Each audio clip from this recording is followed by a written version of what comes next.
¿Usted cree que sea cierto que usted está culpable de que haya tanto tráfico en el mundo? No, eso es falso, porque el día que yo no exista, no va a mermar lo que es nada, el tráfico de droga. El Chapo once escaped through a tunnel hidden under a prison shower, turning one of the most secure prisons in Mexico into an international joke. But when the United States finally got him, it sent him to ADX Florence, the federal Supermax in Colorado, built for the men the system never wants to chase twice. This is not just the story of a cartel boss going to prison. It's the story of what happens when the world's most famous escape artist lands in a place designed to kill the very idea of escape. If you're into stories like this, hit like, share the video, and comment where you're watching from. Now let's step inside El Chapo's living tomb. But to understand why ADX Florence became his final stop, you have to go back to the version of El Chapo that made ordinary prisons look temporary. Before he became a symbol of prison failure, El Chapo was already one of the most powerful traffickers in the world. He rose through the old cartel system in Mexico and helped build the Sinaloa Cartel into a criminal empire with reach across borders and across markets. By the time American prosecutors brought him to trial, they described a business that moved staggering amounts of cocaine, heroin, methamphetamine, and marijuana, and generated the kind of money that turns whole layers of society rotten around it. That kind of criminal power does not come from one talent. It comes from structure, men with clean shirts and dirty hands, and men in official jobs who decide they'd rather get rich than stay honest. It comes from supply routes, safe houses, stash points, trusted lieutenants. That was El Chapo's real strength. He did not need to be in every room. He just needed enough people in enough rooms doing what he wanted. He knew how to build systems that kept moving when he wasn't there. That is one of the reasons prison never fit him the way prison fits most men. Locking up the body does not always shut down the machine. Not when the machine was designed to run through other people. In 1993, he was arrested in Guatemala and sent back to Mexico. For most criminals, that would have marked the beginning of the long fade. The headlines cool off, the influence shrinks, the world moves on, and your name becomes something that mostly lives in legal files and old photographs. But El Chapo was not built for that kind of ending. Even behind bars, he still mattered. Even behind bars, he still carried weight. And everyone around him understood something that would become the central problem of his whole story. Prison had not really cut him off.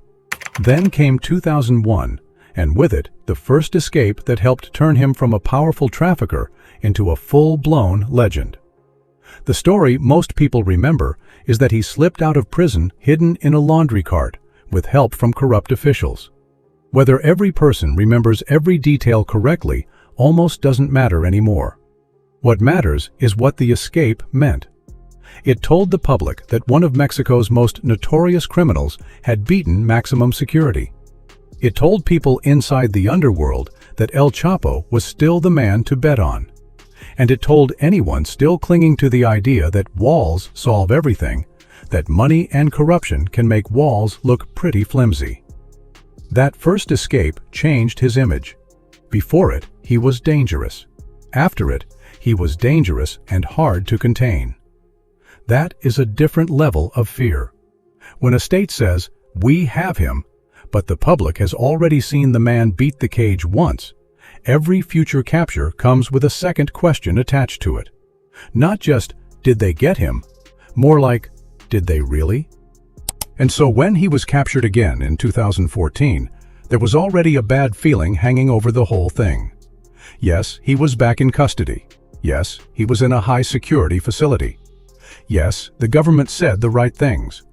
But the legend was already bigger than the lock. Mexico placed him in Altiplano, a prison that was supposed to be one of the country's toughest. On paper, it looked serious. Tight surveillance, heavy controls. A setup built to reassure the public that the old mistakes would not be repeated. Governments love paper. Paper is where everything works beautifully. On paper, no one escapes. On paper, the system is firm, competent, and airtight. Real life is usually a little less flattering. Then July 2015 happened, and with that, El Chapo did not just embarrass a prison, he embarrassed the entire idea that ordinary maximum security meant much to a man with enough money, patience, and outside help. He disappeared through a tunnel cut beneath the shower area of his cell. Not through a lazy guard's mistake, not through some sitcom-level blunder where somebody left a door unlocked. A tunnel, more than a mile long, fitted with lighting, ventilation, a ladder, a modified motorcycle on rails to move through the passage and carry dirt and equipment. That was not desperation. That was engineering. Somebody did not merely help El Chapo escape. Somebody built him an infrastructure project. And that is why the escape became so infamous. It was not just bold, it was polished. It showed planning, money, technical skill, patience, access, and the kind of outside coordination that only a man with a real organization behind him could command. It was the perfect symbol of what made El Chapo different. He did not just break rules. He had the resources to build his own path around them. That was the nightmare. The tunnel itself was shocking, of course, but the real horror for any prison system was what the tunnel proved. It proved that even when the man was inside, he was still connected to the outside world in ways that mattered. He still had reach. He still had believers. He still had people willing to spend time, money, and risk to move earth beneath a prison just to bring him back into circulation. When a prisoner can vanish through a tunnel hidden under the shower floor, prison stops looking like a place of control and starts looking like theater. It becomes the stage set for a play where everyone knows who the real director is. For a while, El Chapo was free again. But the runway was getting shorter. In January 2016, Mexican Marines caught up with him in Los Mochis, Sinaloa. He ran because of course he ran. He moved through a tunnel and a storm drain from the safe house where the raid began, came up out on the street, and tried one more time to outrun what was coming. That detail matters because it strips a little of the shine off the legend. Crime likes to advertise itself as glamorous from a distance. Up close, it is usually filthy, panicked, and desperate. Even a man like El Chapo, with all the money and all the mythology in the world, still ended up crawling through drains trying to stay ahead of a force that had finally decided it was not going to miss him again. Once he was back in custody, the path narrowed. In January 2017, Mexico extradited him to the United States. And once that happened, the story changed tone. In Mexico, he had become a symbol of a prison system he had beaten more than once. In the United States, officials were determined to make him a symbol of finality. No escape legend. No romantic outlaw nonsense. No more room for the old story to repeat itself. He went to trial in federal court in Brooklyn, where prosecutors laid out the case that he had led a continuing criminal enterprise tied to massive narcotics trafficking and violence. They were not presenting him as some colorful folk villain or bigger-than-life outlaw. They were presenting him as what he was, the head of a criminal organization that made money by poisoning communities, fueling bloodshed, and buying whatever loyalty it needed. In 2019, he was convicted and sentenced to life in prison plus 30 years. The government also pushed a massive forfeiture figure tied to the scale of the drug enterprise. However the public chose to frame the man, the legal system was done playing around. That sentence meant something very simple. The outside world was over. There would be no release date, no old age comeback, no sunset version of El Chapo walking free. But even then, sentencing was not the final turn of the screw. The real end of the chase came when he was transferred to ADX Florence. ADX Florence is not famous because it is large or loud or dramatic in the way movies like to show prisons. It is famous because it is controlled. It is the Bureau of Prisons' only Supermax. It exists for inmates considered too violent, too disruptive, too dangerous, too high profile, or too much of an escape risk for ordinary maximum security housing. If the federal system looks at a man and decides, we are absolutely not giving this guy another chance to surprise us, ADX is where that sentence usually ends up, and El Chapo fit that logic almost perfectly. Think about the resume from a prison administrator's point of view. 2 major escapes from Mexican custody. One of them through a tunnel built like a secret transportation system, a long record of influence and outside reach, enormous public profile, a life sentence in the United States. If ever there was a man who practically came with his own argument for why Supermax exists, it was him. ADX does not try to charm inmates into behaving. It does not depend on trust. It does not assume people will make the right choice because a handbook asked nicely. It is built around control of variables. Single-man cells, tight movement schedules, minimal physical contact, highly managed routines. The place operates on the assumption that some inmates are too risky to leave openings around. That is why ADX feels so different from what most people picture when they hear the word prison. Most people imagine bars, shouting, fights, bodies packed together, danger in crowds, and noise coming from every direction. ADX is different. Its power comes from reduction. It reduces contact. It reduces movement. It reduces unpredictability. It reduces the number of decisions an inmate gets to make. And for El Chapo, that reduction hits right where his old power lived. He was dangerous because he could make people move. He could get messages out. He could get loyalty bought. He could get roots built. He could turn money into action. A tunnel under a prison shower is not just a stunt. It is proof of reach.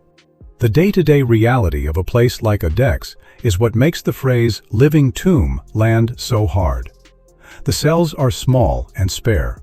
Concrete bed, concrete desk, concrete stool, steel sink, steel toilet. A narrow window that gives you more sky than world. Enough to remind you that time still exists. Not enough to make you feel like you're part of anything happening under it.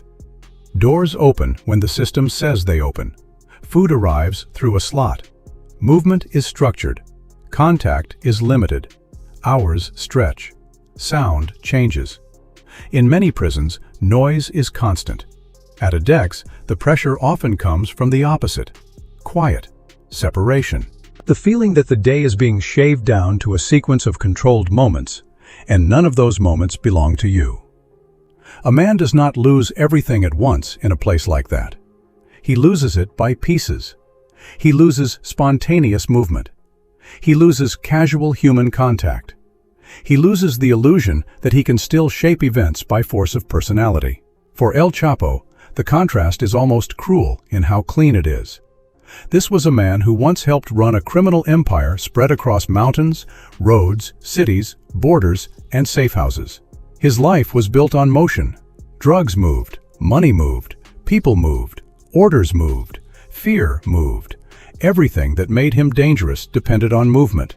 Now picture that same man in a cell where the biggest visible change might be the way the light hits the wall around mid-afternoon. That is not just prison. That is a complete reversal of identity. And then there is Range 13, which is where the story moves from harsh to deeply unsettling. Public reporting has described Range 13 as the most restrictive unit inside ADX, a 4-cell wing within a prison that is already built around extreme control. Meals can be delivered without physical contact. Cell doors can be opened remotely. The cells can be darkened and soundproofed. In plain English, that means the prison has a section designed to strip away even more of the ordinary human friction that still exists in other parts of prison life. That is a hard image to shake. A prison inside the prison. Now, to be careful here, the federal government does not publish some neat daily guidebook telling the world exactly where a man like El Chapo is housed every week of his sentence. But public reporting has linked him to Range 13, and even that alone tells you the level of concern surrounding him. You do not move somebody into a unit like that because you think he is a minor management issue. You do it because you believe ordinary maximum control may not be enough. If ADX is the place the federal system uses when it wants no nonsense, Range 13 is what happens when even ADX wants to tighten the screws. And this is where the title of the story really earns itself. El Chapo's living tomb is not just a dramatic phrase. It is a useful way to describe what his life appears to have become. He was not buried in the literal sense. His name is still known. His story is still talked about. His mythology is still floating around in books, songs, documentaries, and courtroom history. But the man himself appears to live inside a world so reduced, so controlled, and so cut off from normal power that the word tomb starts to feel less like exaggeration and more like structure. What makes it worse, at least from a psychological point of view, is that ADX does not beat a man all at once. It beats him by routine. A raid is fast. A chase is fast. A capture is fast. Even a conviction, once it lands, has a certain clean finality to it. ADX is different. ADX wins by repetition. It makes the same point over and over until the point sinks into the bones. You are not running anything from here. You are not improvising from here. You are not charming, bribing, threatening, or tunneling your way out of this. You are going to wake up here, eat here, sit here, think here, wait here, and sleep here. Then you are going to do it again. That kind of pressure can get into a man's head, even if he never says a word about it. And by 2023, El Chapo was saying words about it. That year, an SOS message tied to him surfaced publicly, describing psychological torment in the U.S. prison system. Later, there were efforts involving contact with his young daughters, and those efforts did not go in his favor. Then in 2025, legal filings from his side alleged severe conditions inside the Colorado prison. The allegations included serious ear, nose, throat, and sinus problems that he said were not properly treated, long-term sleep deprivation, extreme isolation, and very limited access to a Spanish-speaking mental health professional. Now that part needs discipline. Those are allegations from legal filings. They are not magical truth simply because they were written down in court papers. But they matter because of who is making them and where he is making them from. This is El Chapo. The man who once made maximum security look like an awkward suggestion. The man who once reached outside prison walls and got a tunnel built under his own shower. And now he is reduced to filing complaints, asking the legal system to hear him out, and trying to push his version of prison life into the public record because the old methods no longer work. That reversal is one of the most fascinating parts of the whole story. For years, El Chapo used the outside world to weaken prison. He used money, influence, corruption, and organization to keep prison from being final. Now, if his filings are to be believed, he is trying to use the outside world in a very different way. Not to break out. Not to outmaneuver the walls. Not to rebuild the old machine. Just to explain what the prison is doing to him. And maybe that is what ADX really is. Not just a prison that stops escape, but a prison that tells certain kinds of criminals that their old talents no longer matter. Your reputation does not shorten the day. Your money does not open the door. Your mythology does not change the schedule. Your old life does not carry any practical force in here. There is a dry kind of irony in that. The man who once made prison systems look embarrassing now spends his life inside the one place built specifically to avoid embarrassment. The escape artist became a classification issue. The cartel boss became a tightly managed body in a locked routine. The man who once had roots, backups, and loyal crews now lives in a place designed to make the very idea of options feel ridiculous. That is a brutal fall, and it is part of why this story sticks. But the story is bigger than El Chapo alone. ADX always carries a larger question around with it, whether officials like it or not. At what point does necessary security become something harsher? For many people, especially when the inmate is someone like El Chapo, the answer is simple. Good. Lock him down. Make sure he never gets another chance. Make sure no one ever has to hear about another tunnel, another escape, another chase. That instinct is easy to understand. He earned the fear around his name. Still, ADX forces a second question even in a case like this. If the government creates a place designed not only to contain a body, but to steadily narrow a life down to concrete, routine, reduced contact, and controlled silence, what exactly is the goal? Protection? Absolutely. Prevention of escape? Obviously. But is there also something else going on there? Something about dominance, about total management, about reducing a person to the smallest possible version of himself until risk becomes manageable because personhood itself is being squeezed out of the picture. El Chapo is almost the perfect inmate for that argument because he is so hard to defend emotionally. This is not some harmless guy who wandered into a bad system by accident. This is one of the most notorious traffickers in the world. A man tied to a criminal empire built on violence, corruption, and poison. He is exactly the sort of person Supermax defenders point to when they explain why a place like ADX must exist. And yet, even here, the questions remain. Because once you build a prison that works by narrowing a person's world to the point where the sky comes through a slit and a day is defined by controlled openings and closings, the prison stops being just a setting. It becomes its own subject. It becomes its own character. It becomes something people argue about separately from the men inside it. That is why this title works on more than one level. El Chapo's living tomb is not just about one inmate's misery. It is about a prison so severe that even when you fill it with men no one wants to sympathize with, the prison itself still becomes part of the moral argument. But at the center of all that is still one very simple image. After the money, after the cartel, after the sentence, after all the years he spent making prison look beatable, the final picture is not El Chapo triumphant. It is not El Chapo laughing at another system that underestimated him. It is not El Chapo disappearing into one more legend. It is a man in Colorado, a concrete cell, a narrow strip of sky, a life measured less by movement than by controlled routine. And that may be the most complete defeat of his life. Because the state did not beat El Chapo with one dramatic moment.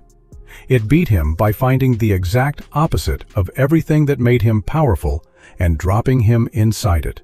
That is why his ending feels so cold and so fitting.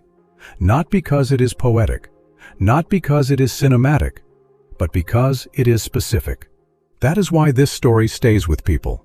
Not because he was caught, that happened before. Not because he was convicted, that happened too. It stays with people because the final chapter is so stark. After all the money, all the influence, all the mythology, all the men working under him, all the years he spent making the world believe he could always find a way out, the last image is almost painfully small. A man inside a concrete box in Colorado, staring at a narrow strip of sky. And that may be the one trap Joaquin El Chapo Guzman could never tunnel out of.